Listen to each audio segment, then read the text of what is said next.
My weary friend, my beautiful, exhausted warrior, Jesus here. You're so exhausted you can barely keep your eyes open, but somehow sleep won't come.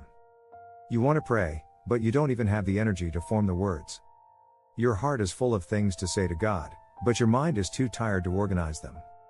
Tonight, let me tell you about the prayers that don't need words, and the God who hears what you can't even say. I see you there.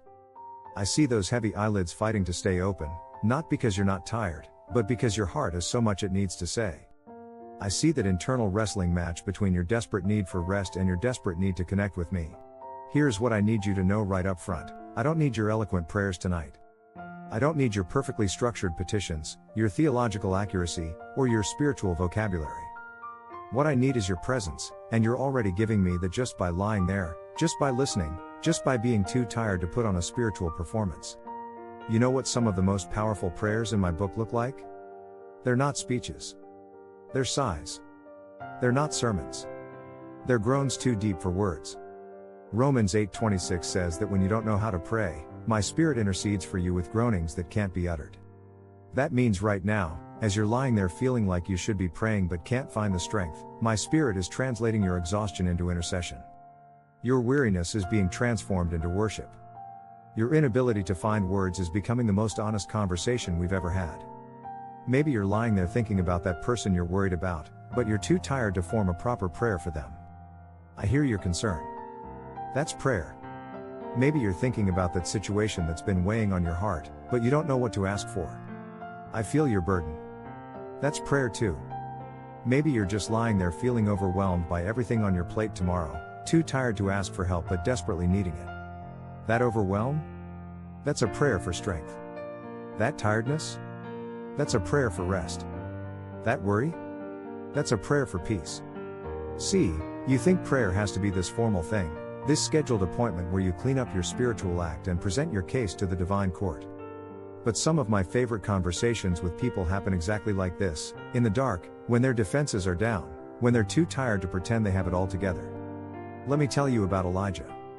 After his greatest victory, calling down fire from heaven, defeating 850 false prophets, he ran for his life and collapsed under a tree, so exhausted and depressed he begged to die. He didn't pray a beautiful prayer. He just said, "I've had enough, Lord. Take my life." And you know what I did? I didn't lecture him about his lack of faith. I didn't give him a spiritual pep talk. I sent an angel to feed him and let him sleep. Because sometimes the most spiritual thing you can do is rest. That's what I want to do with you tonight. I want to feed your soul and let you sleep. I want you to know that your exhaustion doesn't disqualify you from my presence, it actually qualifies you for my deepest compassion. Here's what your wordless, weary heart is praying right now, and here's how I'm answering. Your heart is saying, "I'm so tired," and I'm saying, "Come to me, all who are weary, and I will give you rest." Your heart is saying, "I don't know how much more I can take," and I'm saying, "My grace is sufficient for you, for my power is made perfect in weakness." Your heart is saying, "I feel so alone," and I'm saying, "I will never leave you nor forsake you." Your heart is saying, "I'm scared about tomorrow," and I'm saying, "Don't worry about tomorrow, for tomorrow will worry about itself. Each day has enough trouble of its own." Your heart is saying, "I feel like I'm failing everyone," and I'm saying, "My love for you isn't based on your performance. It's based on my character." Your heart is saying, "I don't even know what to pray for," and I'm saying, "I know what you need before you ask. Trust me to pray through you and for you." So tonight, instead of trying to find the right words, just let me hold the conversation. Instead of trying to pray perfectly, just let me love you completely. Instead of trying to figure out what to ask for, just let me give you what you actually need. What you need tonight isn't a spiritual experience, it's spiritual rest. You don't need to feel God, you need to know God feels you. You don't need to say something profound, you need to hear something true. You are loved, you are held, you are safe. And here's the beautiful mystery. As your body finally surrenders to sleep, your spirit is going to stay awake in my presence.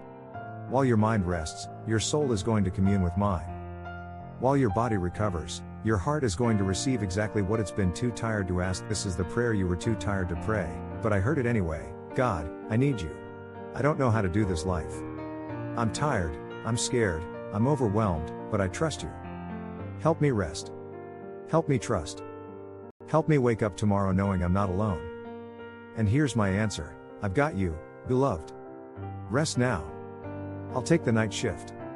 Sleep in my peace, wake in my strength, and live in my love. Your wordless prayers are the most beautiful sound in heaven tonight. Sleep now, knowing that I hear what you can't say, I feel what you can't express, and I'm answering prayers you didn't even know you were praying. Rest in perfect peace, my beloved child. Rest.